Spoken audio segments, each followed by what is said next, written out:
Forget the world of endless choices you see when you open your refrigerator today.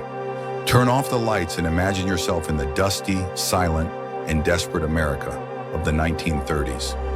You have only a few cents in your pocket, your children are hungry, and your pantry holds nothing but a handful of flour and a couple of onions. When the Great Depression of 1929 struck, millions lost more than just their jobs and homes. They had to fight through unimaginable hardships and rewrite the very definition of food. In those days, survival became an art form. Ingredients we throw in the trash today were sacred meals back then, keeping families from the brink of collapse. Today on Hard Times, we're journeying into one of history's darkest eras to witness the silent resistance of the kitchen.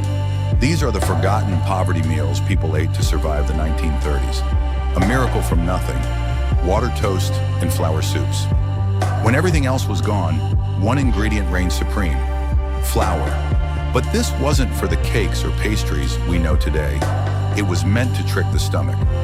The most famous dish of the era was the poor man's meal. Its story was simple but vital. Potatoes and onions were fried in a pan with a little grease, if you had any, and mixed with cheap sliced hot dogs. But even hot dogs were a luxury. Many families made water toast or flour soup by simply browning flour in water. When a pinch of salt was added, that warm liquid became the only shield against the freezing cold outside. Since even bread was a luxury, people would soak stale crusts in water and sprinkle a tiny bit of sugar over them for dinner. The taste? We might not look at it twice today, but back then, it was the sweetest thing in a child's dreams. Dandelions and roadside flavors. When grocery shopping became impossible, all eyes turned to nature. The dandelion, which we pull out as a weed in our gardens today, was the life-saving salad of the 1930s. Mothers would send their children to the roadsides to pick baskets of dandelions. It was bitter and tough, but it was free and packed with vitamins. They would serve this spring salad with a bit of vinegar and, if they were lucky, a drop of bacon grease. In reality, they weren't just eating a plant. They were consuming nature's final offer of survival. Meatless meat and mock apple pie. The creativity of women during the Great Depression would put modern chefs to shame. Since buying meat was a fantasy, they invented a dish called city chicken. The funny thing was, there wasn't a single piece of chicken in it.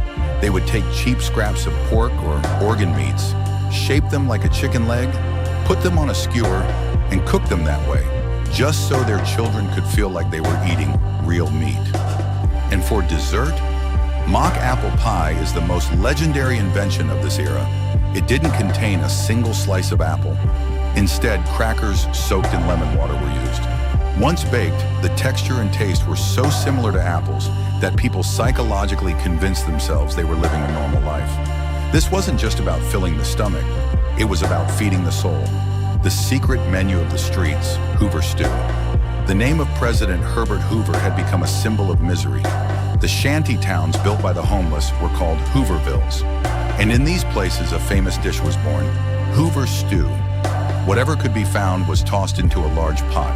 A few pieces of macaroni, canned tomatoes, and if there were donations, sliced hot dogs. This meal represented the desperation of the American streets. Thousands of people would wait in line with tin cans in their hands for a scoop from that pot. The steam rising from it was, in fact, the scent of a nation's collapse. The invisible heroes, mothers. The true heroes of this story aren't the meals, but the women who conjured them out of thin air. Thousands of mothers who turned one bag of flour into 7 different meals over a week, and who pushed their own plates aside saying, "I'm full," just so their children wouldn't go to bed hungry. They would dry stale bread in the oven and grind it into flour. They would even make soup out of tomato skins. In those days, nothing in the kitchen went to waste, because waste meant one less meal for tomorrow.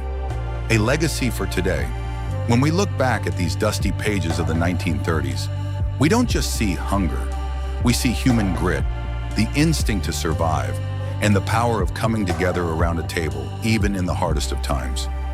Many things we eat in luxury restaurants today actually have their roots in these desperate inventions. Perhaps that's why we need to listen to the silent and dark kitchens of the past, to truly appreciate the food on our plates today. Does your family have a story of hardship passed down from your elders? Do you know of any unforgettable recipes made with almost nothing? Share them with us in the comments. We will continue to learn from history's hard times and tell the stories of humanity. See you in the next video and stay tuned to Hard Times.